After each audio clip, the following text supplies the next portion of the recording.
여러분 안녕하세요. 롱장입니다. 제가 며칠 전에 라이브를 진행을 했는데요. 좀 좋은 질문을 받았어요. 뭐였냐면 내용이 역전세 대출 풀고 DSR 약간 제외죠. 그리고 종부세 안 높인다. 공정시장 가액 비율 60% 되는 거. 그거를 말씀을 드리면서 야 이거 진짜 맞냐? 왜 이렇게까지 하는 건지 모르겠다. 적절한지 모르겠다라고 얘기를 했는데 질문이 뭐였냐면은 야 너 속으로 웃고 있으면서 이제 정부가 시장을 올리는 건데 부동산을 부양하는 건데 좋으면서 네가 왜 이게 맞냐 틀리냐 얘기하냐 되게 웃기다 이해도 안 되고 되게 약간 앞뒤가 안 맞는다라고 느껴진다라고 말씀을 하셨는데 이게 제 생각은 거의 이게 변하는 게 없는 게 정부가 완화하고 정부가 밀어준다고 가격이 올라가지 않아요. 수급이에요. 물론 정도의 차이는 있어요. 이게 먹힐 때도 있고 안 먹힐 때도 있어요. 여러분 지난 정권 때 부동산 가격 찍어 누르려고 규제를요 30번을 했어요. 한국 세금 시스템이 잘 만들어져 있는 건데요.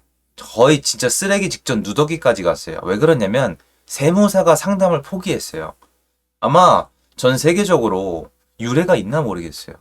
그래서 가격을 잡았나요? 폭등했잖아요. 반대로도 마찬가지예요. 부동산 띄우고 싶다고 띄울 수 있는 건 아니에요. 물론 이건 인정을 할게요. 지금 상황에서 정부가 마음먹으면 물론 야당의 어떤 그 통과가 있어야 되겠지만 올릴 수 있어요. 사실은. 왜냐면 이게 정권 바뀔 때도 그렇지만 시장에 문제가 많아요, 지금. 수급을 맞춰놓은 게 아니라 수요를 없애놨잖아요. 물론 대외적으로 여러 가지 사건이 있었지만. 일단 그거는 좀 해명을 했죠. 시장을 정부가 올리고 싶다고 올릴 수 있는 게 아니다. 그리고 모든 정책에는 부작용이 있어요. 부작용이 잘못되면은 시장의 수급이 계속 안 맞거나 아니면 규제가 그대로 남아있는다던가 아니면 국민들이 앞으로 어떠한 부동산 정책도 나오는 거를 달갑게 반기지 않을 수도 있습니다. 그러면 현 정부가 공약에 내세웠던 것들은 앞으로 안 지켜지겠죠. 제가 이날 라이브 했던 내용의 백업이 뭐냐면 이런 거예요. 물론 여러분 맞아요. 제가 마음에 드는 기사, 제가 판단하기에 괜찮은 기사를 가지고 왔는데 그 기사는 당연히 데이터를 백업으로 하고 있어요. 헤럴드 경제 거고요. 몇 줄만 좀 간략히 몇 개 같이 읽어볼게요. 역전세 난이라며 수도권 전세값은 왜 반등이 가능했나? 이게 데이터가 있어요. 자, 전세가가 반등을 하고 있고요. 반등하는데 이렇게 오래 걸렸다는 거는 말 그대로 밑에 바닥을 다 다진 거예요. 전세가가 이렇게 꼬라박힌 적이 없어요. 그 와중에 월세가가 폭등을 했죠. 월세로 도망갈 수 있는 사람들이 확 줄었어요. 이 전세가 반등하고 있는데 이제 와서 이제 역전세 난 사람이 전세금 반환 대출을 받게 해주면 어떻게 되겠어요? 타이밍이 좀 그렇잖아요, 여러분. 좀 더 지켜봐도 되는데 정부에서 왜 이렇게까지 적극적으로 밀어붙이는지 그리고 뭐 7월 말에 나와봐야 한다고 하지만 조금 조건사항을 많이 걸어서 어정쩡하게 풀 줄 알았거든요. 그런데 이거는 제 생각보다 좀 너무 적극적이에요. 자, 당연히 지역별로 차이는 있어요. 예. 그런데 궁금증이 생긴다는 거예요. 역전세난은 이미 시작됐는데 왜 수도권의 전세값은 올라가기 시작했냐는 거예요. 부동산원에 따르면 이번 주 서울 및 수도권 아파트값은 모두 0.04% 올랐다. 그리고 전세값도 올라가기 시작을 했죠. 미미합니다. 그리고 부동산원 통계는 전 여전히 아직 문제가 있다고 봐요. 왜? 앞에 한번 망쳐놨으니까. 원래 앞에 한번 망쳐놨죠. 제 영상에서 제가 얘기한 거잖아요. 현장이랑 안 맞다고. 앞에 한번 망쳐놨으면 감사 한번 때려 맞고 문제에 대해서 국민들에게 고백을 하고 고쳐야 되는데 제 생각이에요. 지금 밝혀진 게 없습니다. 문제가 있었는데 이걸 뭐 감추는 건지 눌러내렸으면 어떻게 해야 돼요? 다시 끼워 맞춰야죠. 내가 예를 들어서 어떤 가게의 직원이 매출을 빼돌렸어요. 도망을 안 갈 건데 해보니까 여기서 계속 있어야 될 것 같아. 그럼 앞에 매출 뺀 거를 나중에 메꿔 넣어야죠. 둘 다 정상이 아닌 거예요. 이상한 거죠. 그런데 여기서부터요. 무슨 일이 진행되고 있는 걸까요? 일단 전세 매물이 빠르게 줄고 있습니다. 이거 왜 이럴까요? 누가 아파트를 사야 전세를 놓죠. 그리고 전세 놓을 수 있는 사람들이 다 날라갔잖아요. 제가 지속적으로 말씀드린 게 이거예요. 전세를 놓을 수 있는 사람이 위대하다거나 이런 게 아니야. 전세 놓는 사람들 집값 차익이 거의 목표예요. 투자한 거 맞아요. 근데 전 애시당초 그걸 욕을 안 하는데 이 사람들이 지난 1년 반 동안 급매를 내놓은 거예요. 역전세가 무서워서. 역전세가 나는 그 전세 만기가 무서워서 하루하루 불안에 떨다가 전세를 이제 맞출 수가 없으니까 급매로 던진단 말이에요. 또 그게 안 되면 급전세, 전세를 헐값에 깔아버린단 말이에요. 그런데 당연히 여러분, 이거 제가 말씀드렸잖아요. 전세 매물이 늘어나면 이상한 거예요.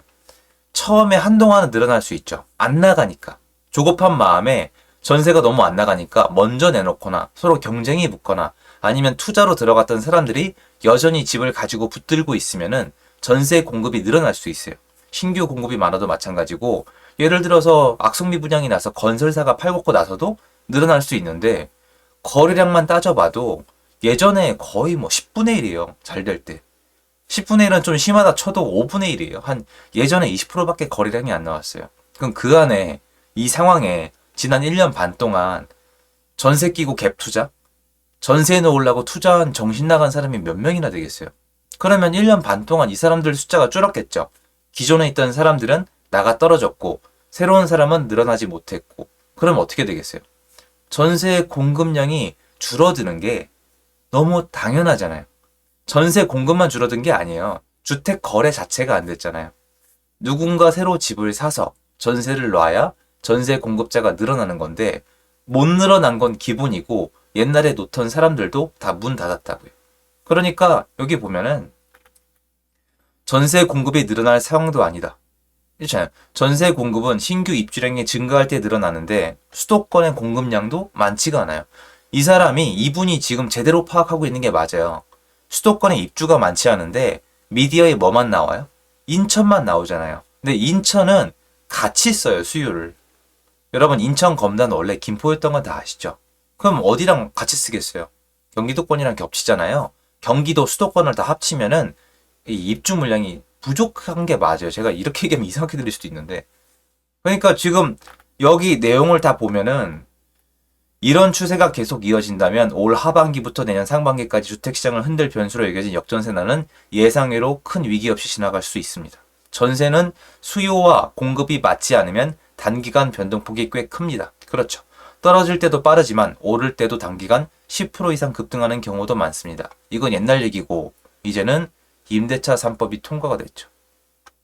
역전세난과 전세가격 추이는 분리해야 생각해야 한다. 분리해서 생각해야 하는 뜻이죠. 맞는 말이에요. 근데 사람들이 지금 어떻게 생각하고 있냐면, 역전세난이란 게 이슈가 다뤄지고 있으니까 전세 가격이 추락할 거라고 생각을 하는데 다른 거예요. 역전세가 나는 거랑 그리고 전세 가격이 떨어지는 거랑은 별개예요. 심지어 전세 가격이 올라가는 기간 동안에도 역전세는 날 수 있어요. 올라가는 폭이 적으면. 그러니까 여기 보시면 이게 잘 썼거든요. 이거 네이버 기사에 연동돼 있어요. 그래서 저는 라이브에서 말씀을 드렸던 거예요. 지금 타이밍이, 지금 그나마 시장에 거래량이 늘고 있고 수요가 늘어나고 있는데 시장이 지지부진 느리게 흘러가는 이유는 급매가 나갔다가 또 나오는 거거든요. 근데 그 급매가 알아보시면은 거의 전세 만기 다가오는 물건이에요. 집을 산 사람은, 투자로 산 사람은 전세 만기 때 매도를 한번 생각해요. 다 그렇게 합니다. 2년 주기. 2년 주기로 양도세도 달라지잖아요. 그러니까 집을 팔 생각을 하는데 그게 급매가 돼버리는 거예요. 왜? 전세 만기가 무서우니까. 그런데 지금 이렇게 부동산 생태계가 변화가고 있는 팩트를 다들 외면하고 있고, 역전세란 새 단어에 완전 꽂혀 있어요. 역전세는 앞으로의 전세가 폭락을 뜻하지 않아요. 역전세가 무섭게 만든 건 정부의 정책이죠. 그리고 역전세가 너무 무서워서 집을 헐값에 던진 게 지난 1년 반 정도의 시간이에요. 특히 1년 동안. 근데 그거를 이제 와서 갑자기 단계적도 아니고 살짝 완화도 아니고 상당히 많이 풀어주는 동시에 종부세까지 낮추겠다? 공시가 낮췄죠. 엄청 내려갔거든요. 그리고 공정시장 가액 비율을 80으로 하면은 이게 종부세가 내려가는 이 효과가 줄어드는데 60으로 하면 확실히 내려가거든요. 그럼 어떻게 되겠어요? 급매로 팔 이유가 줄어든다는, 근거 없이 말씀드린 게 아니라. 그런데 지금 당장 들어보시면 시장이 막 올라가고 이럴 것 같죠. 근데 전 이번 이 발표가 그렇게 될 거라고 생각을 해요. 그런데 이런 게 부작용이 있어요. 멀리 봐야 되거든요. 제가 원하는 시장 방향은 아니에요. 그래서 이게 뭐 어느 장단에 춤을 춰야 되는지 모르겠어요. 서울시장님이랑 국토부 장관님은 눌러내리겠다는 식으로 얘기를 하는데 정부 방침은 예전에는 발표가 돼도 별 소용도 없고 국회 통과도 못 시키고 이러더니 갑자기 이제 와서 강력하게 발표를 해버리는 거예요. 그러니까 이것도 너무 헷갈리고 토지거래 허가제도 참 들리던 말이 많은데 또 연장한다 그랬다가 이번에는 또 법을 개정해서 상가, 오피스텔은 또 제외시키겠다는 얘기가 나오고 아 정말 모르겠어요.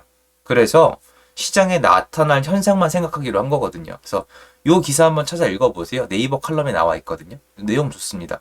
그리고 나서 이번에 발표된 거 있잖아요. 그 보증금 반환대출 DSR 이거 약간 제외 그거 한번 생각해 보시면은 이게 둘 다 만약에 팩트라면은 시장에 어떤 전세가 상승이나 매매가 상승 압력으로 작용할 수밖에 없죠. 그 말씀을 좀 추가로 드리고 싶었습니다. 도움됐으면 좋겠고요. 제 영상 여기까지입니다. 감사합니다.